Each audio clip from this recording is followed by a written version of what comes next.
Roller coasters have been a large part of humanity's entertainment for many years.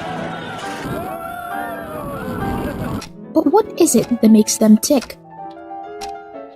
And how far have they gone since they were first invented? Roller coasters have really changed from what are essentially glorified slides to incredibly complex machines.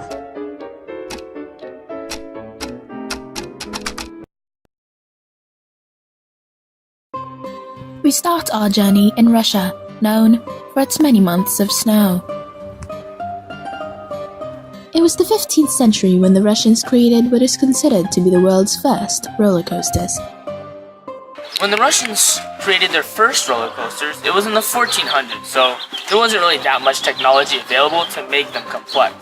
Instead, what they did was they made giant slides of wood and covered them with snow, which made the cart slide a lot faster. Sand was placed at the end of the roller coaster to help bring the ride to a stop. The whole idea seems incredibly simple now, but it was truly ingenious at the time. Since the beginning, roller coasters have been used for entertainment of the masses. However, they weren't permanent. Since snow was such a large part of Russia's roller coasters, they were really just a winter pastime. But that all changed when people started to add wheels. Roller coasters are about to cross a threshold of increasing complexity. France, 19th century. Wheels enter the coaster narrative. For the first time, wheels were used to help roller coasters move. With them came grooved tracks used to keep the carts in line. The dawn of roller coasters happened in Paris in 1817. This is when the change started to happen. In France, they started to introduce wheels and tracks into their roller coasters, which had then become more complex. Well, at least more complex relative to the time. There was also the fact that the French created primitive cable systems that allowed carts to be pulled up and inclined. So instead of people just walking up a flight of stairs to ride a roller coaster, they are now able to ride a roller coaster both up and down. Inspired by Russia, the aerial walk or promenade aérienne became the world's first full-circuit roller coaster. Opening in Parc Boujon and created by French banker Nicolas Boujon, its three-wheeled carts were lifted to the top of a tower and descended down two curved tracks. Because of the recency and scarcity of this ride, Promenade aérienne was reserved for the higher class. As trains were introduced to America, their mechanics made their way to roller coasters. In the following years, many advancements were made. The first use of the lap bar restraints was in 1907, on the Drop the Deads at Coney Island. In 1925, the Riviera Beach Clown became the first roller coaster to break the 100-foot tall barrier. Roller coasters have really changed from what are essentially glorified slides to incredibly complex machines. It's amazing to see the progress and advancements made, and the increase of the rate at which this progress is made.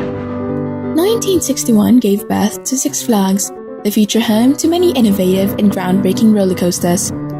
However, it was the Matterhorn at Disneyland which introduced the world's first tubular steel coaster.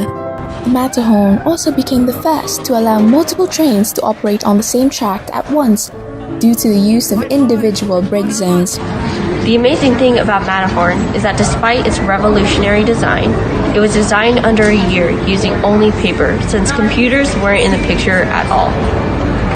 The Matterhorn also led the way for looping roller coasters. During the mid-1800s, the French experimented with loops. Now, their problem was force. The loops put as much as 12 Gs of force on the riders, which is a dangerous amount.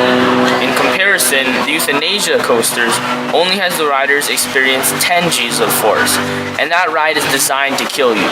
Of course, they never built it, but it still shows you just how dangerous early loops were.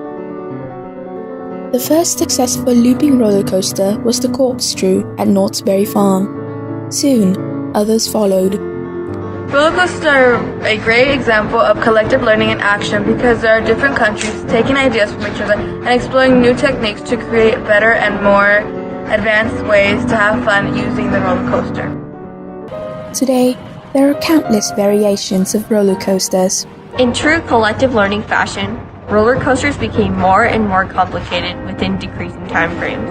It took twice the amount of time for them to evolve from snow slides to simple tracks than it did to change from simple tracks to today's complicated mechanics. I think it is safe to say that without this global spread of ideas, the roller coasters we have today would not be as magnificent as they are now. What will be the future of roller coasters? We can only imagine where the future of roller coasters will go. Maybe carts with no wheels will allow us to move even faster or more efficiently than before. Or maybe something will be developed that is beyond our current understanding.